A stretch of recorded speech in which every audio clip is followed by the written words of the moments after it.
Chaque fois que je fais des pommes comme ça, tout le monde me demande la recette.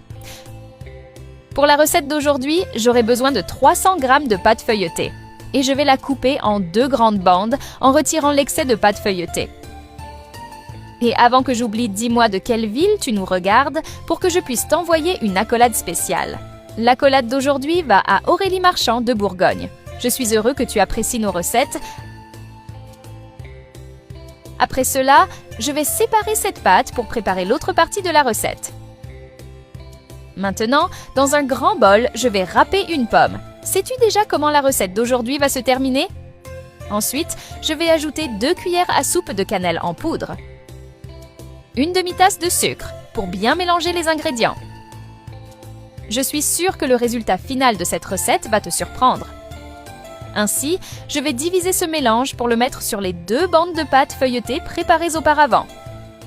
Cette garniture va être très délicieuse, en l'étalant très bien dessus. Fais cette recette aujourd'hui même chez toi, ne reste pas seulement avec l'envie. Je suis sûre que tu vas beaucoup adorer sa saveur. Envoie cette recette à ton ami qui aime beaucoup les recettes avec pommes. Il sera très content de l'avoir reçue de toi et aussi de la faire chez lui. Cette recette est bien plus saine et délicieuse que les recettes similaires que tu trouves dans les snacks traditionnels de la ville, en plus d'être faite avec beaucoup plus d'amour et de soin. Après cela, je vais bien fermer les pâtes feuilletées, comme ceci, en fixant très bien leurs extrémités pour qu'elles ne s'ouvrent pas après. Il est essentiel de bien fermer la recette pour que le résultat fonctionne. Ensuite, je vais couper chacune en 3 gros morceaux. J'adore préparer cette recette pour les après-midi de week-end ou pour la manger en dessert pendant la semaine de travail. Ainsi, je vais retirer la couche plastique de protection qui se trouve sur la pâte feuilletée. N'oublie pas de faire cela, car il n'est pas bon d'ingérer ce plastique de protection de la pâte feuilletée. Maintenant, je vais mettre la recette dans un moule en métal avec du papier cuisson. Connais-tu une recette similaire à celle-ci? Je serais ravie de la connaître pour la faire aussi.